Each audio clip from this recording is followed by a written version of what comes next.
Hi everyone and welcome back to my channel. So in this video I'm going to be talking about consumer units, and the question is, do we need to maintain the fire rating of consumer units? So what I mean by that is, do we need to use any fire sealant or use intumescent glands on the cable entries for metal consumer units? And the answer is no. It's never been a requirement of the wiring regulations to do that. So the requirement that was introduced in Amendment 3 of the 17th edition was that new consumer units installed after January 2016 were either made of non-combustible material or installed within an enclosure that is made of non-combustible material.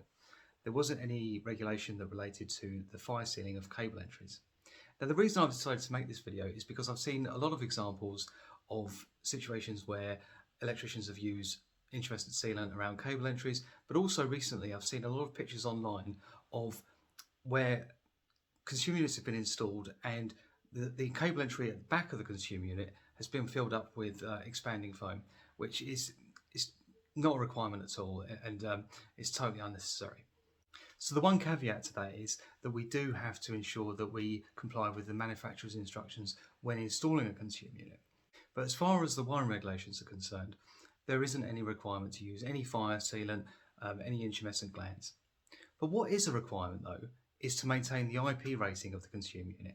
So the top of the consumer unit, the horizontal top surface, has to be IP4X, and the rest of the consumer unit, the sides, the bottom, the front, has to be IP2X. And so IP2X means basically that you can't get your finger in and access any live parts.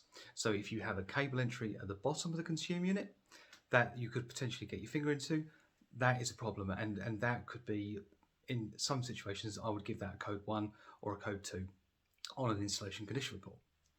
So one thing that I think is a good introduction with the metal consumer units is the glands for the tails, but not because of the fire rating, but because of the IP rating and the mechanical protection that gives to the tails as well.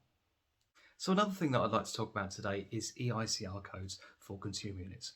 So I'd like to say a big thank you to everybody who commented on my previous video on my channel, where I asked for comments on what codes that you would use on an EICR for the picture in the video. The picture was of a consumer unit that was made of combustible material, and it had circuit breakers to BS7671, and there was no RCD protection at all. So my thoughts on the codes for an EICR are as follows. So firstly, I would give it a code 3 for the fact that there are no RCD protection to socket outlets, to luminaires, and to circuits that are buried in a wall at a depth of less than 50 millimeters. I would give a code 2 for lack of RCD protection to the bathroom, especially if there's no supplementary bonding in the bathroom. But the fact that the consumer unit is made of combustible material, so i.e. it's an old plastic consumer unit, I might not necessarily give that a code. That may only be worthy of a note, because that is a new requirement. It's not something that is necessary for improvement. So, it depends on the situation really. You know, if it was in a escape route, then I might give it a code 3. But if it's not in an area that's of concern, so if it's just in a cupboard, in this case it was in the living area. So in that situation, I think I would just give that a note. One thing that I would pay attention to though is the fact that the circuit breakers are old BS7671.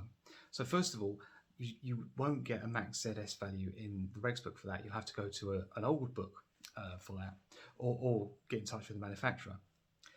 But what you do have to pay attention to is the max rating in Ka. So I would pay particular note to what the value for Ka is at the property, and I would make sure that they are within the maximum Ka for that circuit breaker.